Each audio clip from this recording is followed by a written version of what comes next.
Hey guys, press the bell icon and never miss a video from Ayola DIY.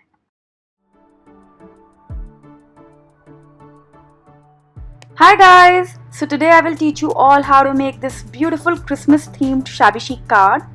And for this I will be using this amazing sugar cookie set collection by Prima. You can use anything which you have in your stash. The goal is to teach you guys how to layer your cards, how to layer beautiful papers, and how to combine different color schemes. I will start with selecting two papers from my 6x6 paper pad, and I want both the colors to be in a little bit of contrast with each other. One is dark, one is light. In case you don't have a 6x6 pad, use any of your loose sheets and make your card in your desired size and shape. Like, it can be any shape, it can be any size. So just don't worry about it. It doesn't have to be 6x6. Before getting started, I like to de-stress my edges. I'm using my de-stress tool. You can use scissors and use some de-stress ink and add some ink on the corner. You can use any kind of brown ink. What it does is basically it adds an aged effect on your paper, and your paper blends in very nicely with all the elements which you try to put in it. I'm using a glue glider here. You can use any kind of glue, spool glue or glue gun or anything which you like to use to stick stuff. Here I'm selecting a layer for my background, and again it has to be in a contrast. I'm also using this matching sugar cookie ephemera kit. I always lay emphasis on buying these ephemeras because it coordinates very well with your collection, and they act as perfect fillers and sometimes even as main elements. So again, before layering down anything, I will be de-stressing it so that it blends properly with my creation. Try creating a card without de-stressing and creating a card with de-stressing, and you'll see the difference between both.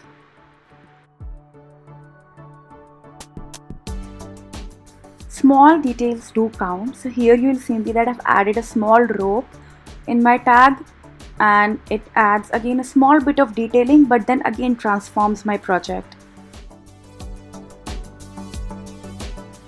Now let's select some flowers and try to create a flower cluster. Whenever I create a flower cluster, I do a lot of hidden trial. In this particular creation, you won't see me trying too much, given that I have already made a card, and basically this video was recorded after this live was shot. I work as a design team member of Prima, and I sometimes do live for them. Actually, every month I do a live for them. So this video was recorded live, and I had my other camera on which was recording this video.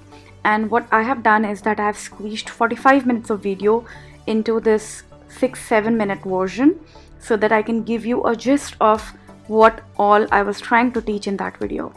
So like I said guys, I've already created my flower cluster. To add more texture to it, I'm adding some cheesecloth, and on top of it I'm gonna put all my flowers and all other elements.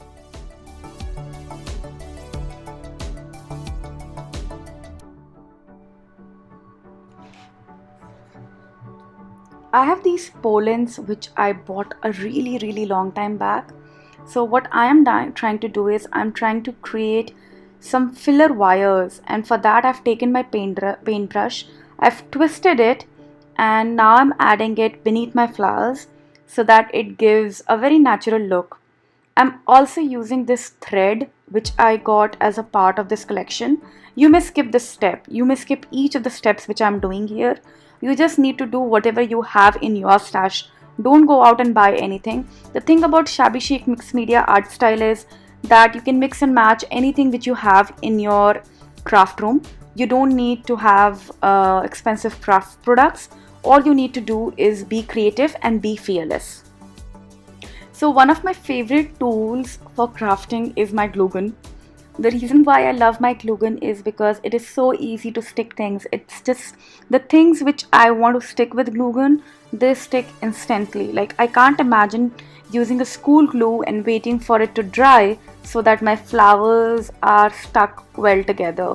So that's like my favorite tool. You guys comment below which is like your favorite tool.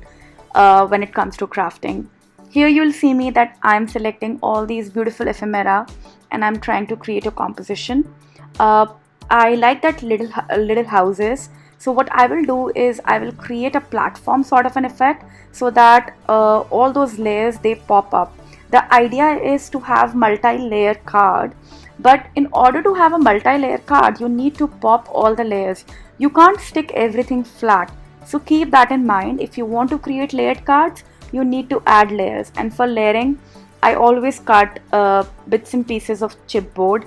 I stick them together. I create a raised platform, and that's how I just create that 3D effect, and I put it all over. I always like to add these small flowers on top of my flower cluster. It looks very natural because you never see same size flowers in nature, right? Flowers are of different sizes. So why not add different sizes to your cards? In order to accent this card, I have added this beautiful charm which I had in my stash. You may use anything which you have, but that's how I have accented it. And now on to adding some more finishing touches. I'm adding these sugar dots. You can use any kind of crystal dots you have, but make sure you use them. They look very pretty. And now onto my signature move, which is adding a butterfly. I haven't added butterflies in the past few months on any of my projects, so finally I decided it is time to bring my butterfly back. So I'm now adding it to my card. And now right after this step, I'll show you guys how versatile these card panels are. You can either use them as a card or you can use them on your layout and add your pictures. I'm just showing how it would look. And you can increase the versatility of it. You can even use these panels as covers of your mixed media albums. See how pretty it looks, right? So it's very easy to create these panels and then use them on the fly as you go. I hope you guys have enjoyed this process of creating with me, and I really hope you guys would visit me again. If you did, please don't forget to leave me a like button, a comment, and subscribe, and do share my videos. The more engagement you guys will do, the more views I'll get, and right now I'm not getting any views, and hence I'm getting very demotivated while creating. So you guys have the power right now to save my channel. Please help me out, and have a wonderful day.